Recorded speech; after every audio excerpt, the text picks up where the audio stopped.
Good evening, friends. Welcome to Kakal's geography classes. In today's lecture, we will discuss zero budget natural farming. Please keep in mind this topic is very much important for civil services mains examination because UNO's Food and Agricultural Organization also mentioned about ZBNF in India in its website, and Economic Survey of Government of India also mentioned this term ZBNF. Socio-Economic Survey of Andhra Pradesh 2018-19 also very elaboratively, comprehensively mentioned about ZBNF.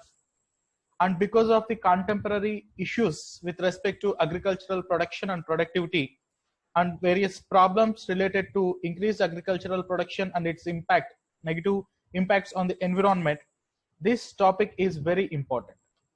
It is useful for civil services mains examination, and for APPSC or TSPSC Group 1 mains examination, certainly you could expect zero budget natural farming related question in any one format or other.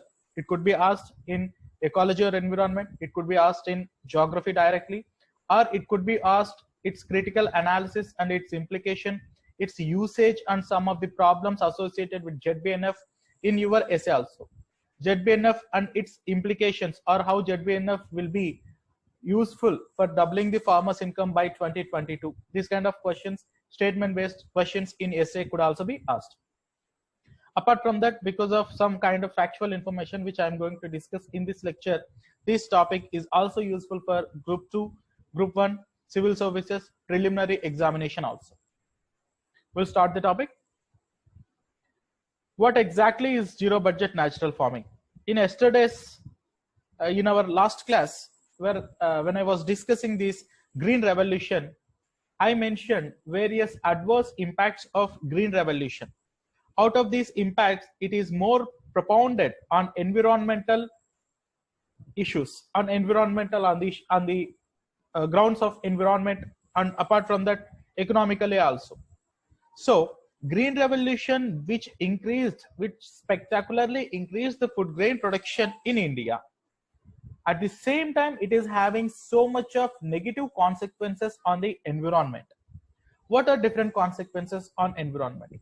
Altogether, environmental degradation, be it soil biodiversity, be it soil moisture, be it increased soil salinity, and finally degradation of soil, very less available fertile soils, that is also been degrading because of this agricultural practice which involved using harmful synthetic chemical fertilizers and pesticides, hyper irrigation that results into soil salinity, and environmental this air pollution because of hyper irrigation, air pollution due to harmful chemicals that were released into the environment, and groundwater depletion, groundwater degradation, groundwater toxication. All these different aspects could be categorized into different subheadings of environmental degradation, but that is different aspect. Here, what you need to understand is green revolution, which influenced and increased the food grain production of India, parallelly had so much consequences on the environment. Because of these problems, in 1998-99, the then BJP government came up with a new idea of second green revolution. This second green revolution, actually it is a principle. Also remember, second green revolution. Second green revolution. This second green revolution is in fact an idea that was forwarded by the then BJP government, and 50,000 crores have also been allocated at that time to address various problems that have been caused due to green revolution, to avoid such kind of environmental, ecological, and non-uniformly distributed benefits of this green revolution. And it also gives so much of importance to the protection of environment, conservation of wildlife, protection of the water resources, and various components which have been drastically adversely impacted because of this green revolution have been addressed in this second green revolution scheme of this BJP government.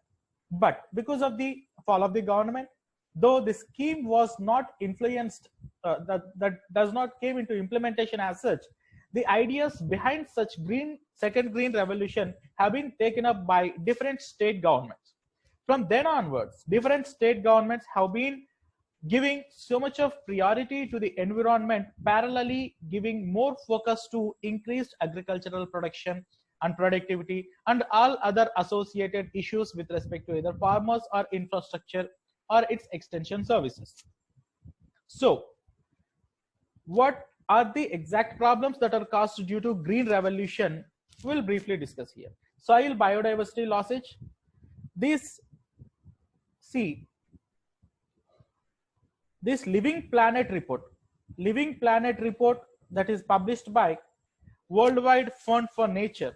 According to this Living Planet report 2018, it showed that India's soil biodiversity is nothing but the group of various flora and fauna that naturally presents in the upper surface soil, which will be helpful for the better yielding of the or better nutritional utilization or protection of the soil from the different climatic conditions. This soil biodiversity includes various termites, ants, microbial microbiota, and various algae, fungi. All different living organisms that are present in the soil will be helpful to that region, giving more agricultural production. This WWF, Worldwide Fund for Nature, in its Living Planet report, in that sub report of Soil Biodiversity Atlas, Living Planet report is actually a report. It is a report published by WWF. In that, a sub report will be published, that is Soil Biodiversity Atlas. This Soil Biodiversity Atlas said that India's soil biodiversity is at alarming rate. Soil biodiversity of India has been degrading at an highly alarming rate. Why this soil biodiversity has been degrading? Because of these synthetic chemical fertilizers, very harmful fertilizers, very harmful pesticides, hyper irrigation, illiteracy of this farmer. So all these have been happened due to green revolution. Then large areas of agricultural land in India is degrading, that soil moisture has been decreasing at a higher rate. This is also shown by the study conducted by Indian Meteorological Department, and it also for the first time India published its soil moisture map. Soil moisture map has been published by Indian Meteorological Department. According to this was published, this is also useful for your preliminary examination, though that's why keep in mind this Indian Meteorological Department along with Ahmedabad based the Indian Institute of Technology. These two organizations have been conducted soil moisture map of India. According to this report, Indian agricultural soil moisture has been declining at an highly alarming rate. Then soil salinity, as I mentioned earlier in our Green Revolution class, capillary action resulted in accumulation of salts over the surface layer in its gradual in its next stages, leading to the complete degradation of that soil.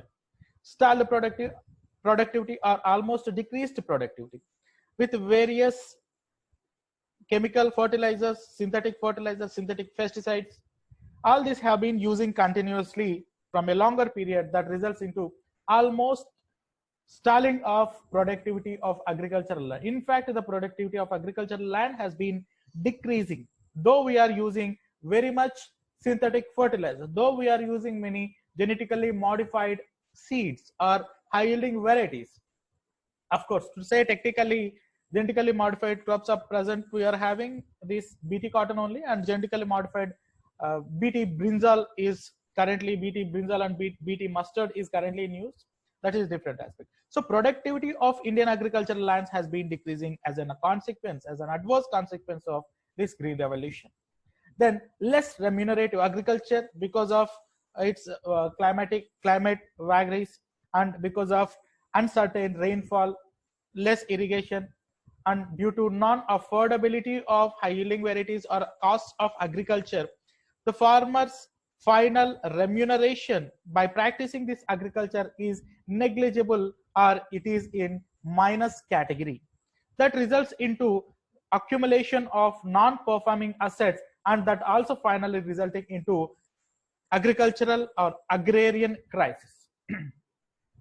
And for doubling the farmers' income by 2022, which was kept as agenda by the government, this problem of environmental negative consequences of earlier green revolution has to be addressed now. That's why we came up with this idea of zero budget natural farming. And after discussing these environmental aspects, we will see economical implications. Privatized seeds, high yielding variety seeds are highly expensive, you know that. And irrigation costs. In some regions where irrigation facilities are not adequately available, the farmers are generally encouraged by the government to take up micro irrigation practices such as either drip irrigation, sprinkler irrigation. These kind of agricultural irrigation practices are generally increased. But bear in mind, this kind of agricultural irrigation provision is highly expensive, and it requires highly technological maintenance knowledge also. And inaccessible markets, even today, the agricultural produce which have been generated in remote nook and corners of the rural areas feel it difficult. Farmers generally feel it difficult to transport those products to the nearby market yards.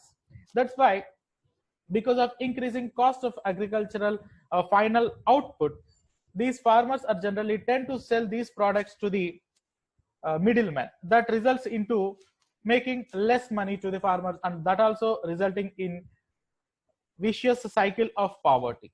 Farmers' vicious cycle of poverty, and they are perpetually in that state of poverty. So economically also, this problem. High interest rates, the agricultural credits that have been providing by NABARD supporting various regional rural banks, or under priority sector lending, various commercial banks. All these banks which have been providing credits to the agriculture is also coming with high interest costs. Because of this high interest costs and these uncertainties of agricultural production, because of much dependence on climate, that results into high accumulation of gross non-performing assets in agricultural sector. Out of the total non-performing assets out of these public sector banks, nearly 11% are contributed by this agriculture sector. This is very recent data that have been provided by the RBI. About 1.0 lakh crores of agricultural non-performing assets have been there. Share of agricultural gross non-performing assets of agriculture is about 1.04 lakh crore. Why this huge accumulation of non-performing assets? That is also because of ununiform spread of green revolutionary benefits. That results into farmer to accumulate, to get trapped into that vicious cycle of poverty. Then costly fossil fuels are required, especially for provision of irrigation. When you are using the diesel-based motor pump sets, fossil fuels are generally costlier. And for even transportation of the products to the nearby agriculture region, you need tractors, which are also fossil fuel dependent, and other thrashers and other mechanized equipment, which generally require costly fossil fuels. All these economical costs, all these environmental costs resulted into less remunerative practice of agriculture in Indian setup. That's why we came to a new idea of zero budget natural farming. This zero budget natural farming, in its name itself, says that zero budget.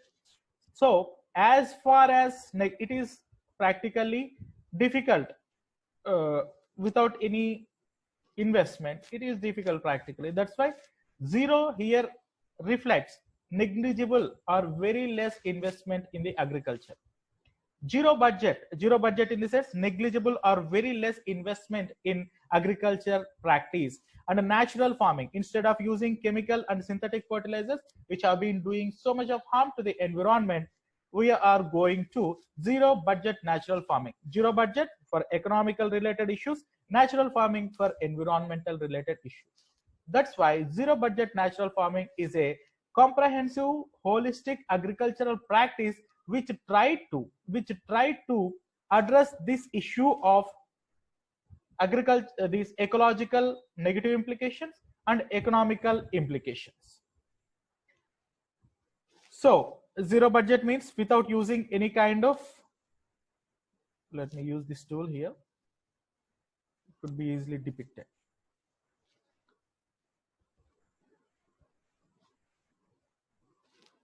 Thus, phrase zero budget means without using any credit or very less investment, and natural farming means without using any kind of chemicals. This is actually the definition, the meaning for ZBNF that was provided in UNO's Food and Agricultural Organization. And zero budget natural farming, this first definition, first paragraph has been provided in economic survey, government's economic survey. To say very precisely, Andhra Pradesh economic survey. So zero budget natural farming is environmental friendly as far as negligible investment in agriculture sector for higher yields. This idea has been put forward by Subhash Palekar, a Padma Shri awardee, an agriculturist, agroecologist, who took up this idea, who implemented this ZB. Some technical glitches for that. Okay. This zero budget natural farming, its idea and this kind of agricultural practice has been implemented in state of Karnataka by this Subhash Palekar, a Padma Shri awardee and an agriculturalist and also agroecologist, that is using ecological agricultural practice such that it does not harm to the environment and at the same time concerning the ecology while doing this primary activity of agriculture. And it got very much successful. After its huge success in Karnataka, this Subhash Palekar's idea of ZBNF has been implemented in other states also, especially government of Andhra Pradesh has taken it very seriously and has been implementing. Coming to exactly this zero budget natural farming, what constitutes and what are different types of different components and elements of zero budget natural farming. This zero budget natural farming, what are different components? It includes four different components. Take him out. Jivamrutam, Bijamrutam, Achadana and Vapasa. So to concerning the ecology and environment, we have these four components. Jivamrutam is concerned with altogether protecting the agricultural fabric, agricultural setup in that region. This Jivamrutam is a kind of cocktail that is prepared using fresh cow dung. When it mixed with aged desi cow's urine, a cocktail will be formed, and this cocktail will be mixed with other naturally locally available ingredients such as jaggery, pulse flour, water and soil, and other some kind of available, this rice husk, sawdust will also be sometimes used. After mixing all these cocktail, it will be generally spread over the agricultural land, and it acts as natural replenishing agent of nutrition of that particular agricultural land. And it includes second component of Bijamrutam. Bijamrutam is also a kind of cocktail. It is a concoction that is prepared using neem leaves and pulp. And this solution is used for treating seeds. It is Bijamrutam. Bijam means seed. Generally, synthetic sodium algamate is generally used for treating seeds synthetically. Instead of that synthetic chemical, we use this cocktail for healthy existence of seeds, to maintain the health of seed until it is raised in the agricultural plot of land.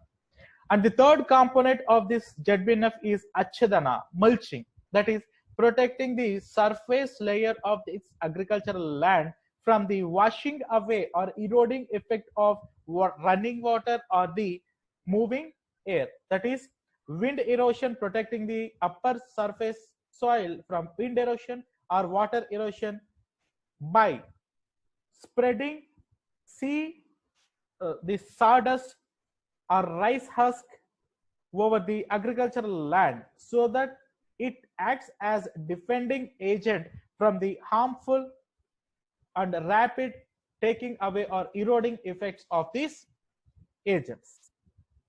And it includes Vapasa, where proper aeration and proper water moisture availability of soil will be maintained by protecting the soil. As I said, it is also more or less like Achadana. Here you use different elements like spreading with new neem twigs or awesome sanctum, that is tulasi, twigs or the leaves of neem or tulasi, or some kind of nutritional anti termites, anti weed, anti pesticide property twigs or plant material will be generally spread over this area so that the aeration and also the fertility and also the attack by any pest will be maintained. So components of ZBNF includes Jivamrutam, Bijamrutam, Achadana and Vapasa. So what will happen? What are the advantages of zero budget natural farming?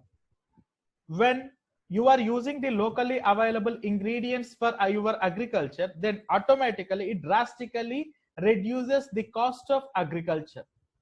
Remuneration, when the cost of agriculture is very much lesser, automatically, though the production yield is lesser, though agriculture is having some kind of impacts of a deficit monsoon or lack of proper electrification and transportation, though production is lesser, because the investment is lesser, it does not impact adversely the economical condition of the farmer, and it is more remunerative. Up to very recently, there is a perpetual doubt of whether this zero budget natural farming or organic way of agricultural practice will really help the farmer economically. Whereas crop cutting experiments, CCE here denotes crop cutting experiments, that is agricultural related experiments, the data collection.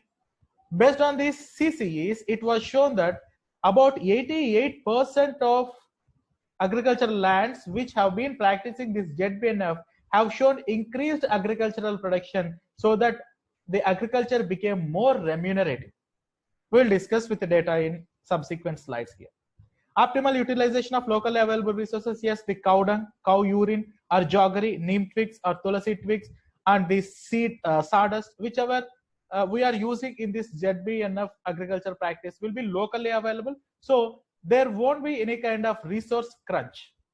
And with the production or marketing or supplying a kind of service related activities, economical activities will also be taken up in the rural areas, so that these will also be augment the economical capacity or income generation of the farmers. And it could also be involved by cow dung preparation or preserving cow dung, collecting this cow urine, collecting the twigs and all. This will also be useful, especially the women self-help groups, which these groups could be involved in production, marketing and supply of these elements which are required for ZBNF practice, so that it will also helpful in augmenting or acts as an alternative income source to the agriculturists, farmers.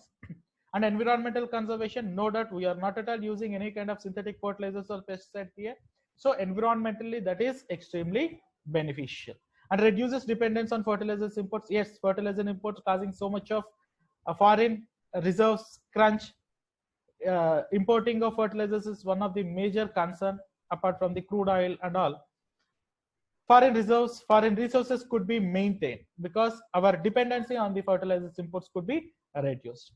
And Paramparagat Krishi Vikas Yojana, a central government program which is promoting encouraging organic agriculture practice.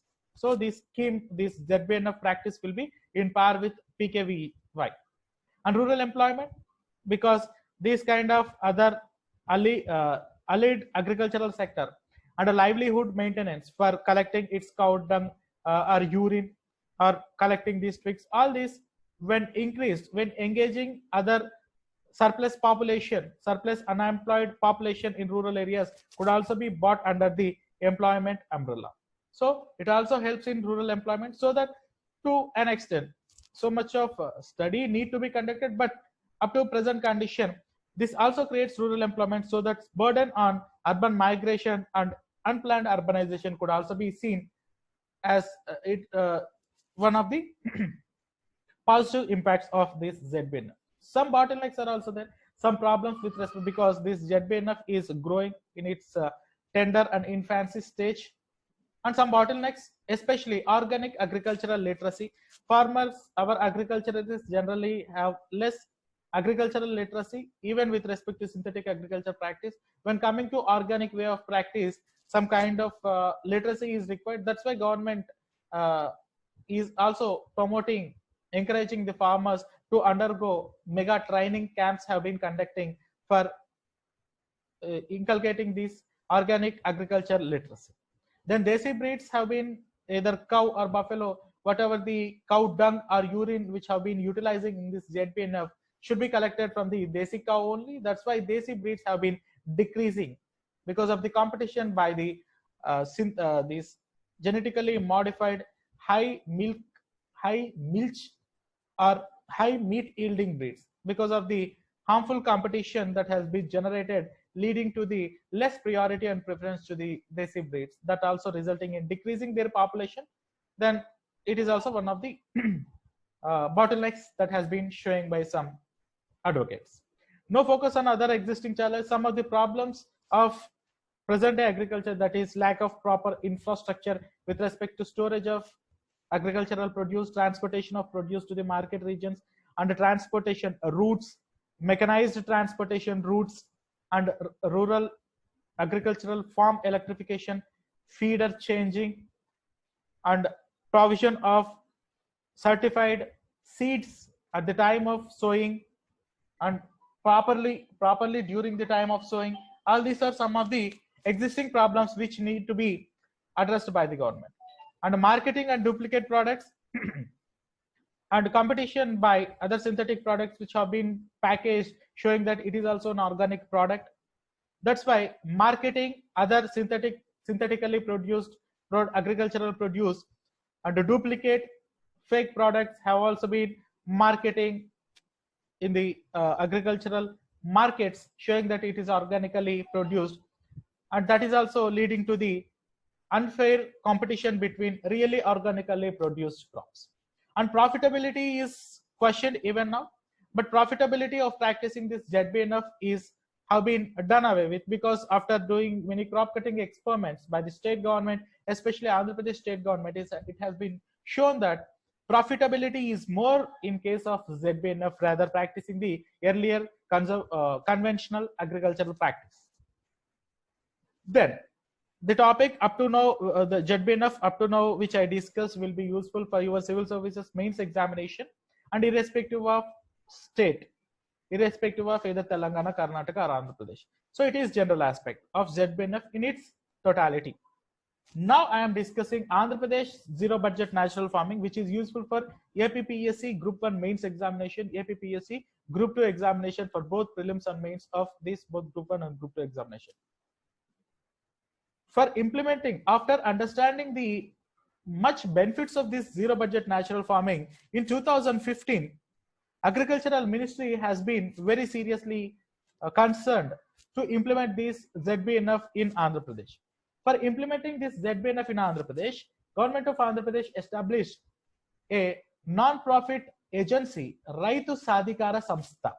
Raitu Sadhikara Samstha is a non-profit company established under Companies Act 2013, which is a non-profit organization that oversees, that supervises the implementation of ZBNF and promotes the ZBNF practice in the state of Andhra Pradesh. In field level, ZBNF has been introduced in 2016 Kharif in 704 villages. Funding has been given under Government of India scheme of Rashtriya Krishi Vikas Yojana.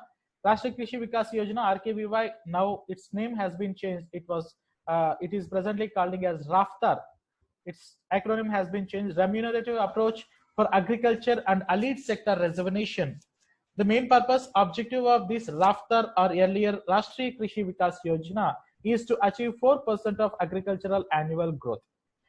Funds will be given provided by the state governments to the central government to the state governments for increasing the agricultural annual growth of desired 4%. And in 2017, this ZBNF has been later extended to another 268 villages, and funding under this extension of ZBNF to the Kharif to the other regions in Kharif 2017 has been provided by Paramparagat Krishi Vikas Yojana. Paramparagat Krishi Vikas Yojana (PKVY) is also a central government scheme which is intended to improve, to develop, to encourage organic agriculture practice because of the adverse impacts of the conventional agriculture practice. This PKVY has been giving more focus by the central government. For that matter, other state governments also.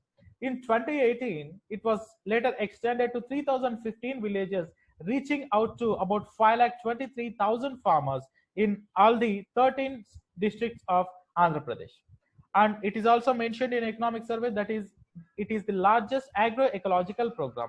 In the sense, the agroecological program that is I already mentioned, increasing or concerned the ecology while doing your agriculture. Agricultural practice with protection or conserving the ecology, that is agroecological program. And it is the largest of such kind of programs that have been taken up by the government of Andhra Pradesh. That's why it is very important, as I said earlier also. Then, so far, what the government has been doing. So far, mega training events have been organized, one in Tirupati, one in Kakinada, and twice in Guntur. These mega training camps, awareness camps about ZBNF have been organized to successful farmers of different 13 districts who have been encouraging to take up this kind of ZBNF. Up to now, 280 crores have been allocated under Rashtriya Krishi Vikas Yojana, Paramparagat Krishi Vikas Yojana from 2015-16 financial year up to 2018-19 financial year. Data for 1920 has to be presented for that is awaiting because of this lockdown, coronavirus concentration of government on this COVID crisis. The data presently is not available. Maybe it will be available, which could be utilized, and you have to update for your upcoming examination. That you have to bear in mind. And technological support have been providing by Azim Premji Philanthropic Activities. Wipro-based institutions have been providing technological inputs to the practice of this ZBNF. For year 2018-19, 63 crores under RKVY has been given, and also 56 under Paramparagat Krishi Vikas Yojana has been given. Up to now, 280 crores have been given to this ZBNF. And see, this is very important. Separate question can be asked. Critically discuss ZBNF. Critically analyze the ZBNF benefits. So out of this ZBNF practicing regions, about 88% of regions where about 88% of agricultural practice where this ZBNF has been practicing, 88% shown increased in the production. Increased in production, and that results in increased income of the farmer.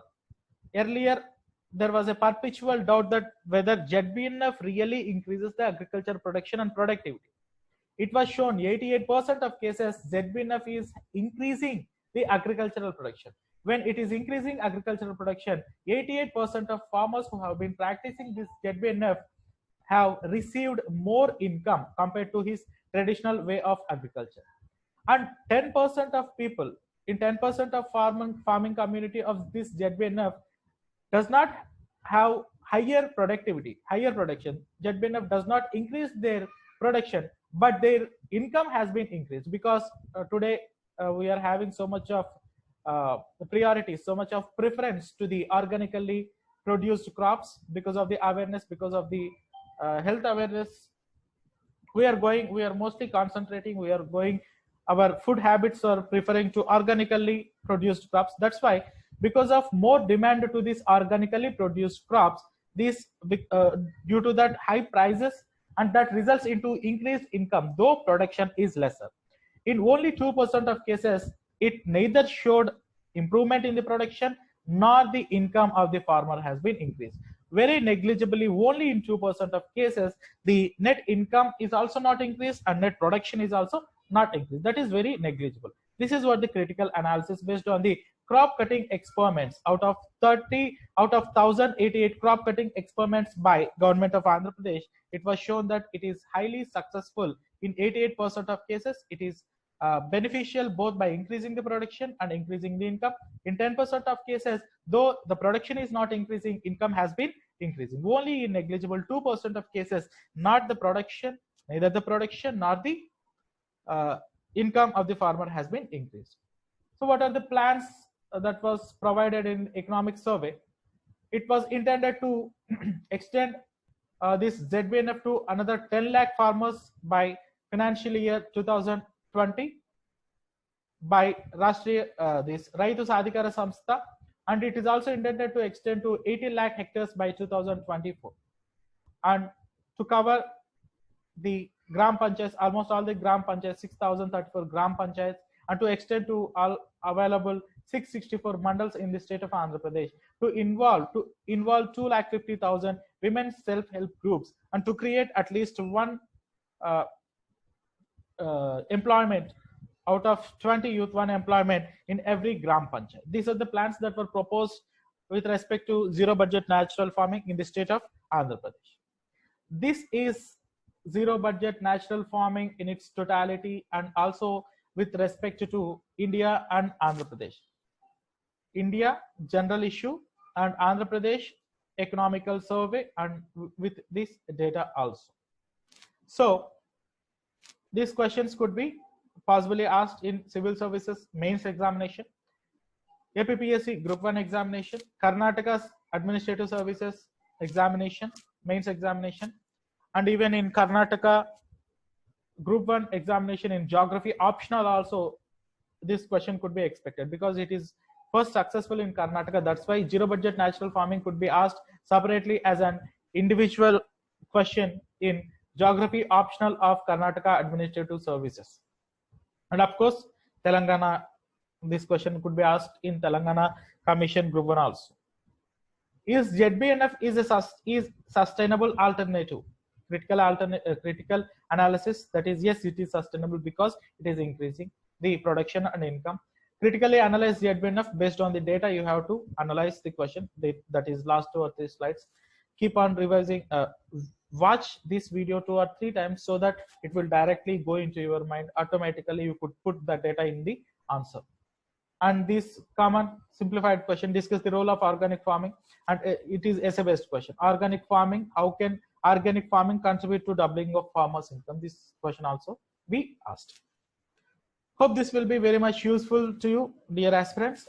Utilize this opportunity. Please subscribe to my channel, Kakarla's Geography Classes, and press that bell icon. You will get updates of the classes which I have been uploading.